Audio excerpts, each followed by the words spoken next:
Hello दोस्तों, आपका हमारे वृंदा कुंज चैनल में स्वागत है। 4 या 5 अगस्त एकादशी कब है? सावन पुत्रदा एकादशी व्रत की सही डेट। सावन पुत्रदा एकादशी 2025 का व्रत 5 अगस्त को रखा जाएगा। इस दिन भगवान विष्णु, माता लक्ष्मी और भगवान शिव की पूजा श्रद्धा और नियमपूर्वक करें। साथ ही दान पुण्य और भजन कीर्तन से इस व्रत का पुण्य और बढ़ाएं। सावन महीने में भगवान शिव और भगवान विष्णु की पूजा का विशेष महत्व है। सावन में पड़ने वाली पुत्रदा एकादशी का व्रत संतान सुख, समृद्धि और खुशहाली के लिए किया जाता है। सावन माह के शुक्ल पक्ष की एकादशी को ही पुत्रदा एकादशी कहा जाता है। धार्मिक ग्रंथों के अनुसार यह व्रत विशेष रूप से उन दंपतियों के लिए महत्वपूर्ण है जो संतान प्राप्ति की कामना रखते हैं। हिंदू पंचांग के अनुसार सावन माह के शुक्ल पक्ष की एकादशी तिथि को पुत्रदा एकादशी मनाई जाती है, लेकिन इस बार 4 या 5 अगस्त को लेकर भक्तों में असमंजस है। आइए जानते हैं सावन पुत्रदा एकादशी की सही तिथि, शुभ मुहूर्त, पूजा विधि और महत्व। सावन पुत्रदा एकादशी की सही तिथि। हिंदू पंचांग के अनुसार सावन माह के शुक्ल पक्ष की एकादशी तिथि 4 अगस्त को सुबह 11:41 बजे शुरू होगी और 5 अगस्त को दोपहर 1:12 बजे समाप्त होगी। उदया तिथि के आधार पर पुत्रदा एकादशी का व्रत 5 अगस्त मंगलवार को रखा जाएगा। इस दिन भगवान विष्णु और माता लक्ष्मी की पूजा विशेष रूप से की जाती है। शुभ मुहूर्त। ब्रह्म मुहूर्त सुबह 4:20 बजे से 5:02 बजे तक। अभिजित मुहूर्त दोपहर 12 बजे से 12:54 बजे तक। रवि योग सुबह 5:45 बजे से 11:23 बजे तक। शाम का पूजन मुहूर्त शाम 7:09 बजे से 7:30 बजे तक।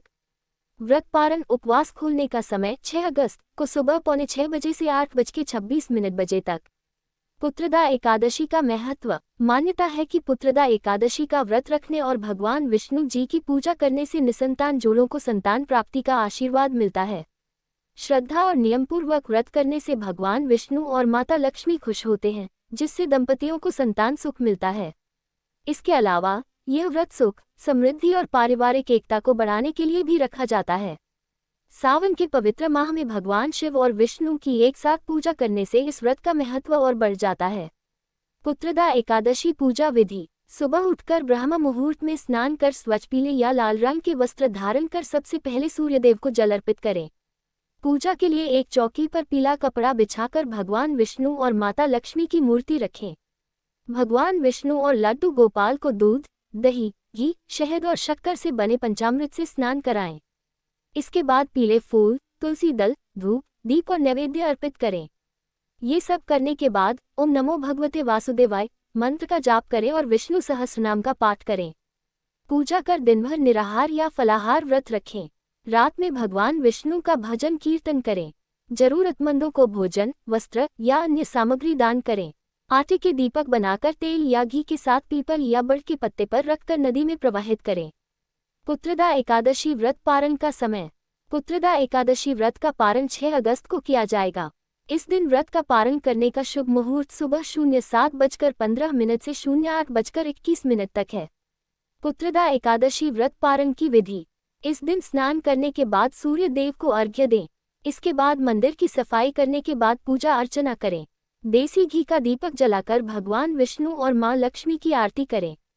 मंत्रों का जप और विष्णु चालीसा का पाठ करें। इसके बाद सात्विक चीजों का भोग लगाएं। गरीब लोगों या मंदिर में दान करें। भगवान विष्णु के प्रिय भोग। जगत के पालनहार भगवान विष्णु को पीला रंग प्रिय है। ऐसे में आप पुत्रदा एकादशी के दिन प्रभु को केले का भोग लगाएं। मान्यता है कि भोग में केले को शामिल करने से जातक को धन से संबंधित समस्या से मुक्ति मिलती है और कुंडली में उत्पन्न गुरु दोष खत्म होता है। माना जाता है कि बिना पंचामृत के भगवान विष्णु का भोग अधूरा रहता है। इसलिए पुत्रदा एकादशी के दिन प्रभु को पंचामृत अर्पित करें। इसमें तुलसी के पत्ते जरूर शामिल करें। बिना तुलसी दल के भगवान भोग स्वीकार नहीं करते हैं। एकादशी से एक दिन पहले ही तुलसी के पत्ते तोड़कर रख लें, क्योंकि एकादशी के दिन तुलसी के पत्ते तोड़ने की मनाही है। इसके अलावा पुत्रदा एकादशी पर भगवान विष्णु को काले तिल के लड्डू अर्पित करें। ऐसी मान्यता है कि भोग में तिल के लड्डू शामिल करने से जीवन की नकारात्मकता दूर होती है और साधक के जीवन में खुशियों का आगमन होता है। भोग मंत्र। पुत्रदा एकादशी पर भगवान विष्णु को भोग लगाते समय निम्न मंत्र का जप करें। मान्यता है कि इस मंत्र के जप के द्वारा प्रभु भोग स्वीकार करते हैं। त्वदीयं वस्तु गोविंद तुभ्यमेव समर्पे गृहान सम्मुखो भूत्वा प्रसीद परमेश्वर। इस मंत्र का अर्थ यह है कि हे भगवान, जो भी मेरे पास है वो आपका ही दिया हुआ है, जो आपको ही समर्पित कर रहे हैं। कृपा करके मेरे इस भोग को आप स्वीकार करें।